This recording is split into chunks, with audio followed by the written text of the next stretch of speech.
What's up guys. दोस्तों, आज की जो वीडियो है बहुत ही नॉलेजफुल वीडियो है। प्लीज़ लास्ट तक देना देखना अगर वीडियो पे आए हो तो।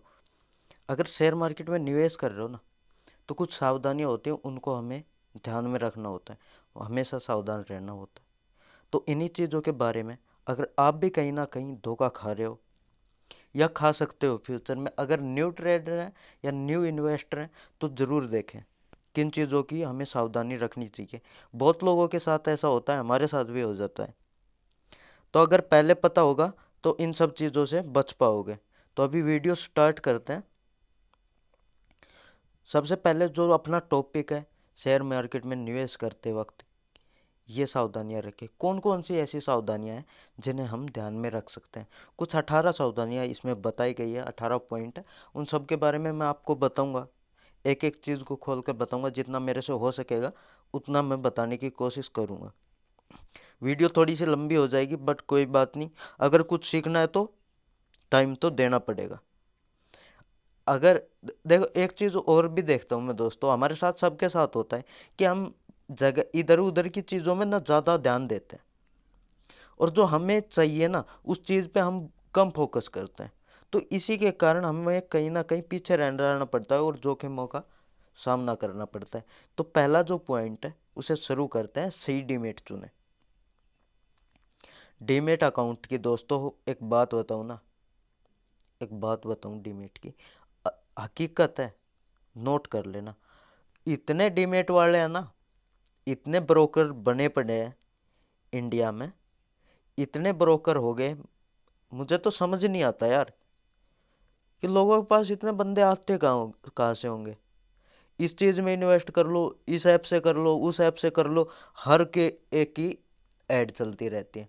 बहुत दोस्तों, जो ट्रस्टेबल हो ना उसी पे ज़्यादा अपना इन्वेस्ट करना। अगर लॉन्ग टर्म के खाते लिए काम करना है ना, तो जिस पे आपको ट्रस्ट हो उसी पे करना। मैं किसी एक स्टॉक का नाम नहीं लूँगा कि उससे डीमेट ओपन करवाओ। अगर मैं करता हूँ एंजल ब्रोकिंग यूज, अगर चाहिए आपको तो लिंक डिस्क्रिप्शन में मिल जाएगा, जाके खुलवा सकते हो। तो ऐसे बहुत बार ऐसे रीजन देखे जाते हैं दोस्तों कि फंड ऐड नहीं होता, एरर आ जाता है, पैसे कट जाते हैं, टैक्स ज़्यादा लेते हैं।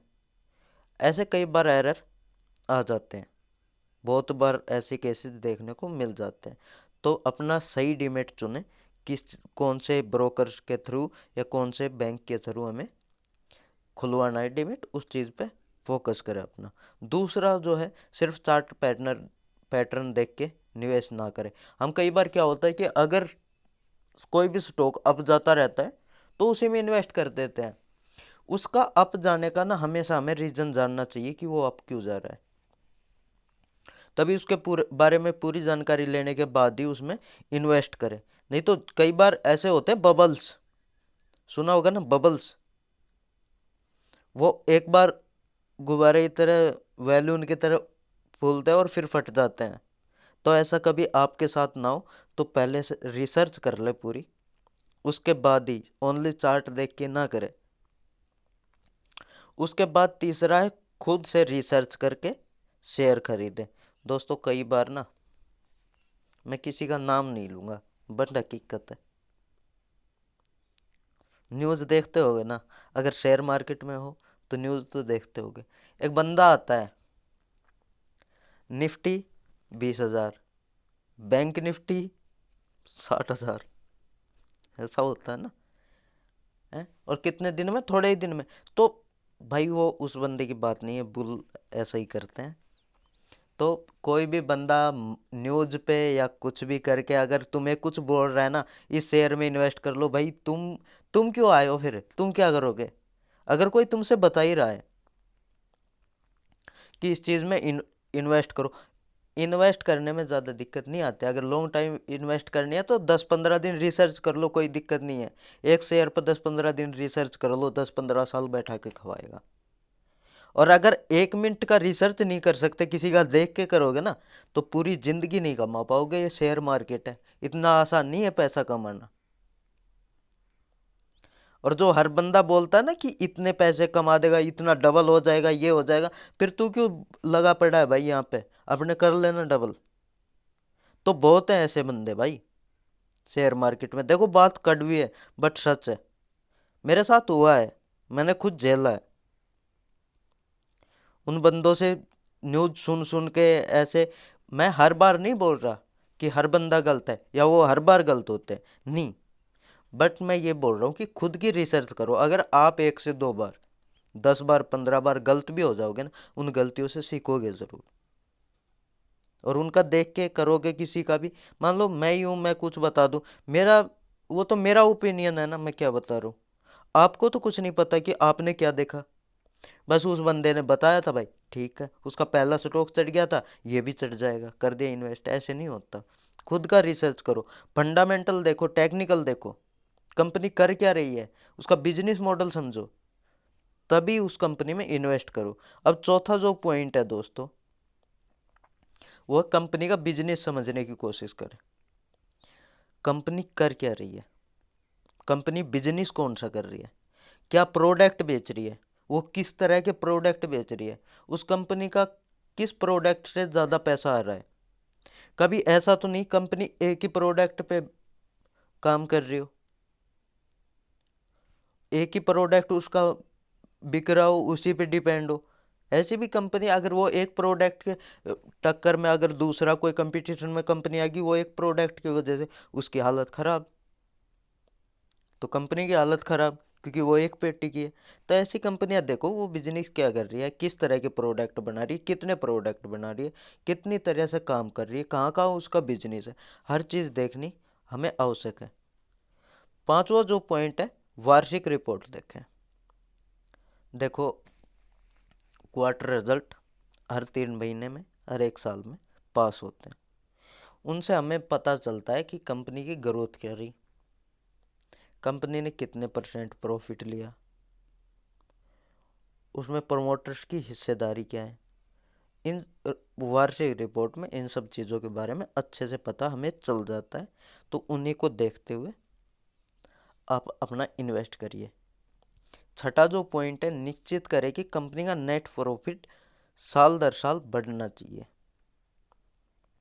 मान लो कोई भी कंपनी है,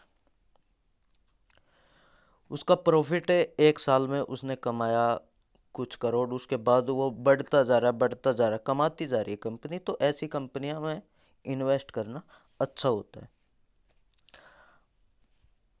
और सार दर सार देखो, मैंने बताया ना कि रिपोर्ट आती है, उनके विभाग से ही पता चलता है हमें कि कंपनी कितना प्रॉफिट ले रही है, पिछले साल कितना रेवेन्यू जनरेट किया, इस साल कितना किया, साल दर साल का उनका पता चल जाता है। सातवां जो पॉइंट है दोस्तों, सातवां और इम्पोर्टेंट पॉइंट है, कंपनियों पर कर्ज नहीं होना चाहिए। कंपनियों पर ज़्यादा कर्ज नहीं होना चाहिए। देखो कर्ज के बिना कोई कंपनी चलती नहीं है, हर बंदे पे कर्ज है, हर कंपनी पे, बट ज़्यादा नहीं होने चाहिए। कभी ऐसा हो कि कंपनी बैंकरफ्ट होगी, इतना लोन है, तो भाई आपकी भी हालत ख़राब कर देगी कंपनी, रियल में। और बहुत से केस अगर सर्च करोगे ना आप, तो बहुत से केस आपको मिल भी जाएंगे जो कंपनियां बैंकरफ्ट हुई है। उसके बाद आठवां जो पॉइंट है, आठवां और इम्पोर्टेंट पॉइंट है, कंपनी का कैश फ्लो पोजीशन होना चाहिए। देखो हम कई बार सोचते हैं कि कंपनियां कैसे काम करती हैं। देखो मैंने तो सोचा है, आपका पता नहीं, मेरे से ज़्यादा शायद नॉलेज हो आपको, बट मैंने सोचा है कि कंपनी में कैश फ्लो पोजीशन ये क्या होता है, इसके बारे में बहुत बार पढ़ा मैंने। तो दोस्तों जो कैश फ्लो पोजीशन होती है, देखो कंपनियों से उधार भी उठते हैं और कैश में भी उठते हैं। अगर कंपनी कैश में ज़्यादा प्रोडक्ट बेच रही है तो उसका अच्छा वो होता है। कैश में देखो उधार तो हर जगह चलती है, सब्जी की दुकान पे भी, परचून की दुकान पे भी, कंपनियों में भी। बट ज़्यादा उधार होना भी बेकार चीज़ है, इसीलिए कंपनियों का कैश फ्लो पोजीशन भी होती है, वो भी उधार सुधार करते हैं, तो उनकी कैश फ्लो ज़्यादा होनी चाहिए। अब नौवा जो पॉइंट है, नौवा और इम्पोर्टेंट पॉइंट है, किसी भी कंपनी की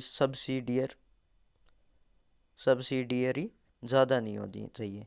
देखो सब्सिडियरी क्या होती है कि अगर कोई कंपनी किसी कंपनी को खरीदती है, मान लो कि आप आज कोई आईटी कंपनी में काम कर रहे हो, है ना, और कल आपने पावर की कंपनी खरीद ली।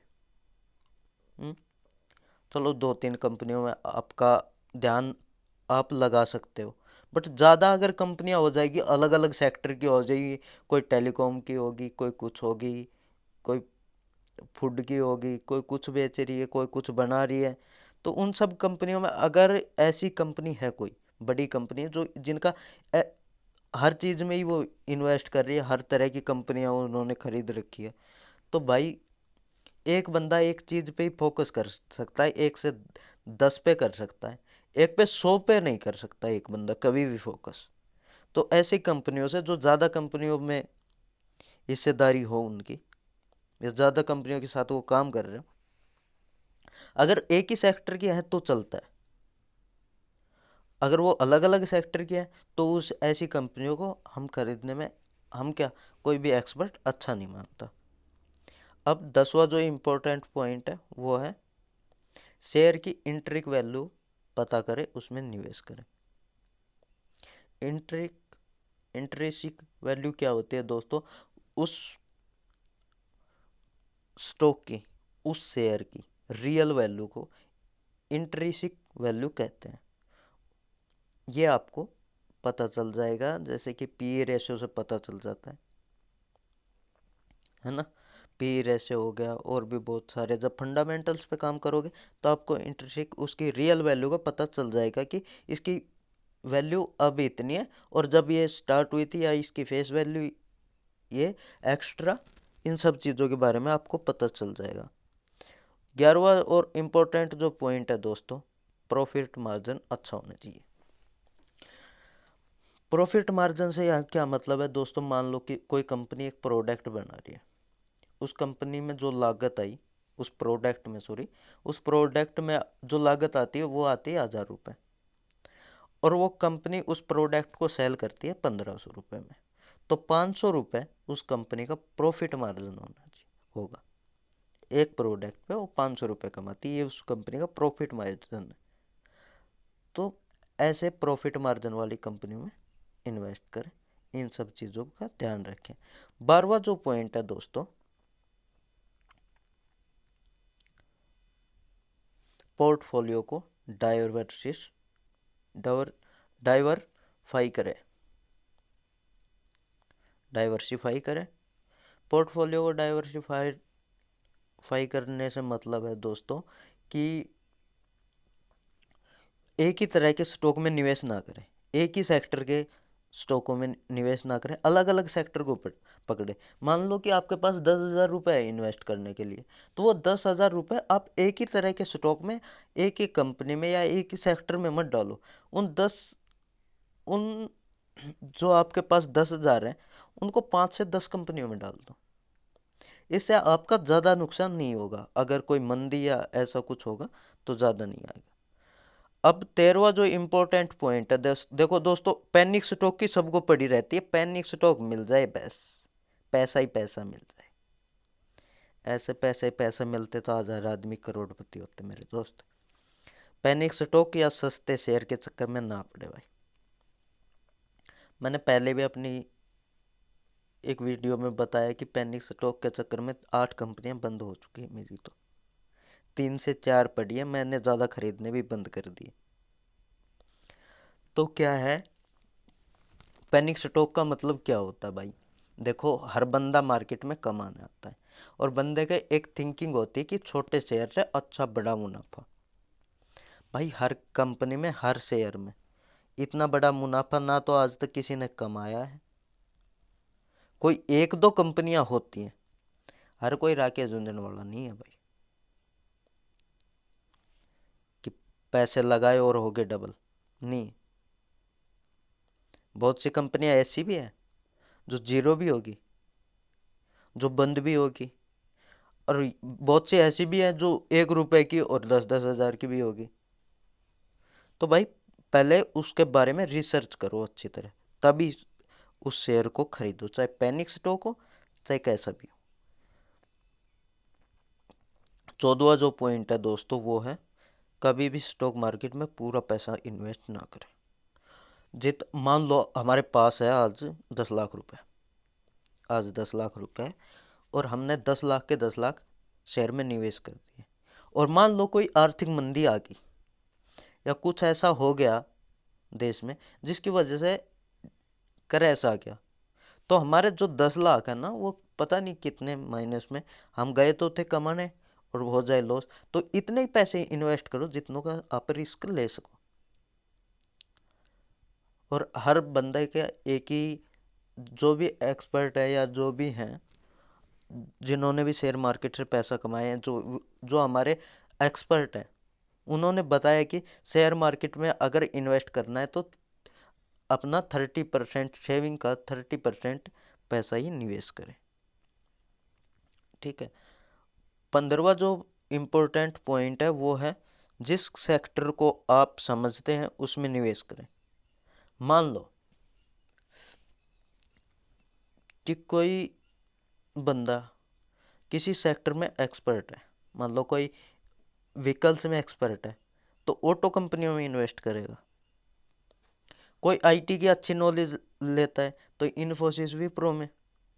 तो ऐसे ही जिस सेक्टर में को आपको समझ में आता हो ना उसी में निवेश करें। 16वां जो पॉइंट है, निवेश करने से पहले इन उपयोगी वेबसाइट के बारे, इसे टूल को हटा देता हूँ मैं, निवेश करने से पहले इन उपयोगी वेबसाइट के जरिए शेयर की जांच करें। देखो इम्पोर्टेंट चीज़ है, काफ़ी इम्पोर्टेंट चीज़ है। कौन सी वो वेबसाइट है? देखो एक तो है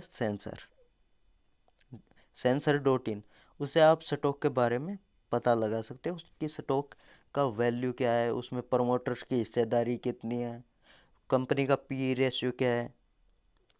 उसी के साथ मनी कंट्रोल एक ऐप है, एक वेबसाइट भी है, उस पर आप देख सकते हो कि न्यूज़ क्या आ रही है। और भी बहुत हैं, न्यूज़ चैनल भी हैं, बट मैं जो यूज़ करता हूँ मैं उन सब चीज़ों के बारे में आपको बताता हूँ। और 17वां जो इम्पोर्टेंट पॉइंट है दोस्तों, ट्रेंड को देखकर निवेश करें। आज किस चीज़ की डिमांड है, ट्रेंड किस चीज़ का है। मान लो दोस्तों मैं एक मैकेनिक हूँ,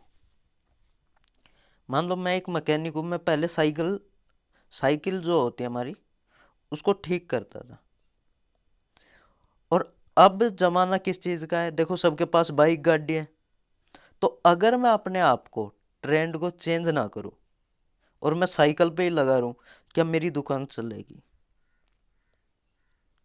नहीं चलेगी। इसी तरह से अभी ट्रेंड आया था थार का, हर बंदा थार, हर बंदा थार, तो भाई महिंद्रा खरीदनी चाहिए थी ना। तो ट्रेंड को देख के ही इन्वेस्ट करें कि किस तरह का ट्रेंड है। 18वां और लास्ट जो अपना पॉइंट है, हमेशा सेक्टर के लीडर के का शेयर खरीदें। हर सेक्टर का एक लीडर होता है भाई, मानते हो इस बात को? हर सेक्टर का एक लीडर होता है। जैसे बैंक निफ्टी का लीडर है HDFC बैंक, मानते हो ना? अकेले हालत खराब कर देता है बैंक निफ्टी की, अकेला उठा ले जाता है, होता है ना? तो इसी तरह से जो शेयर के लीडर होते हैं ना, सेक्टर के लीडर, उनमें अगर निवेश करोगे तो अच्छा पैसा बनेगा। तो दोस्तों इसी के साथ वीडियो को एंड करते हो। उम्मीद करता हूँ वीडियो पसंद आई होगी। अगर वीडियो पसंद आई है प्लीज़ चैनल को लाइक शेयर सब्सक्राइब ज़रूर करके जाए। और अगर आपका भी कोई टॉपिक है तो प्लीज़ मुझे बताएं वो टॉपिक, उस टॉपिक के बारे में मैं वीडियो बनाऊंगा। थैंक यू, धन्यवाद। वीडियो देखने के लिए शुक्रिया।